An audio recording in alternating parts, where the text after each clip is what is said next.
Achieved.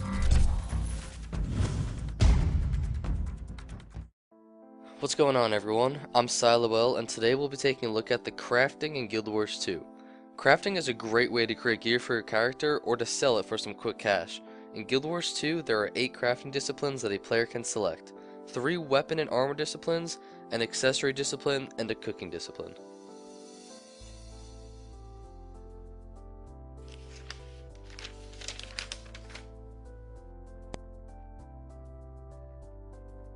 The first weapon discipline is Weaponsmith. Weaponsmiths craft melee weapons such as swords, axes, and hammers. Swords are used by guardians, warriors, rangers, and thieves. Axes are used by warriors, rangers, and necromancers. And hammers are used by only guardians and warriors. The second weapon discipline is Huntsmen. Huntsmen craft ranged weapons like bows and pistols, as well as torches and war horns. Bows are used by warriors, rangers, and thieves. Pistols are used by engineers and thieves. Torches are used by guardians and rangers. And war horns are used by warriors, necromancers, and rangers. The last weapon discipline is Artificer. Artificers craft weapons such as staves and scepters, both of which are only used by the guardian, the elementalist, and the necromancer. The 3 types of armor disciplines are Armorsmith, Leatherworker, and Tailor. The Armorsmith crafts heavy armor pieces that are used by the warrior and the guardian.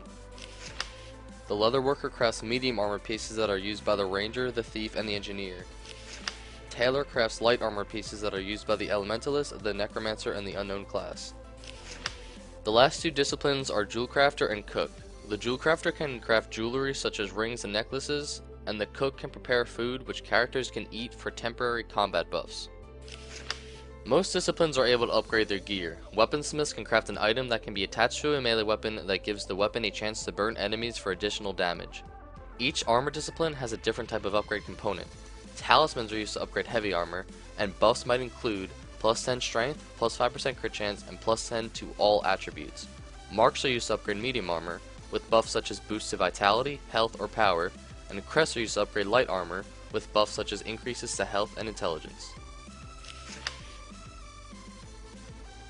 There are a max of 400 skill points in each discipline. It isn't like most MMOs where there is a chance that you get a skill level when you craft something.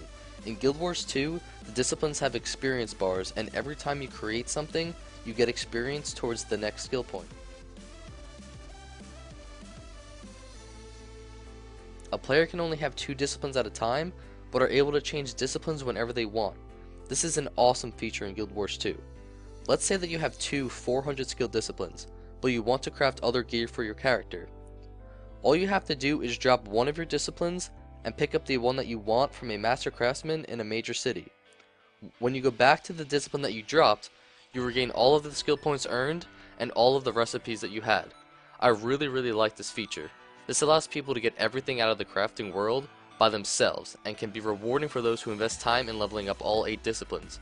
It is to be noted that the cost of changing disciplines increases with the skill level in that discipline.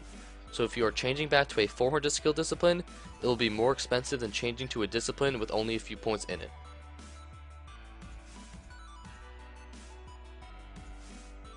Now it's time for Gathering. In many MMOs that I've played, Gathering usually filled up one of those discipline slots. In Guild Wars 2, it's totally different. In order to make all the cool weapons and gear, you first need materials. There are 3 different ways to get crafting materials in Guild Wars 2. The first is salvage kits. These kits allow you to convert items you don't need anymore into crafting materials. The second is harvesting. Things such as mining ore veins and gathering plants and trees can be harvested for materials. And the third is simple, looting. When you slay an enemy, they have a chance to drop some crafting material. If you've ever gathered resources in an MMO, ore veins and plants usually disappear after one player loots it. This gets old fast, because there's always that one guy out there that is just quicker than you. Or maybe you're mining a vein, then a monster starts to attack you, and some random guy runs over and steals it.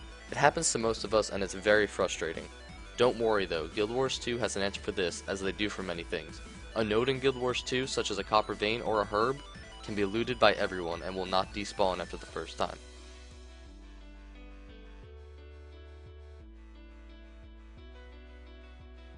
When you want to start crafting the gear, with all of the materials that you have acquired, you have to go to a crafting station, which can be found in major cities around the world. When you go to a crafting station, an interface will open where you can combine up to 4 types of materials. When the correct items are added to the interface, you are able to craft an item. When you drag the materials into the boxes, it will tell you how many possible recipes there are. If you never crafted that item before, you learn the recipe. I really like the experience system and the randomness ArenaNet brought to crafting. As always, I hope you all enjoyed the video. Don't forget to hit the like button below and to subscribe to the channel, and I'll see you all next week.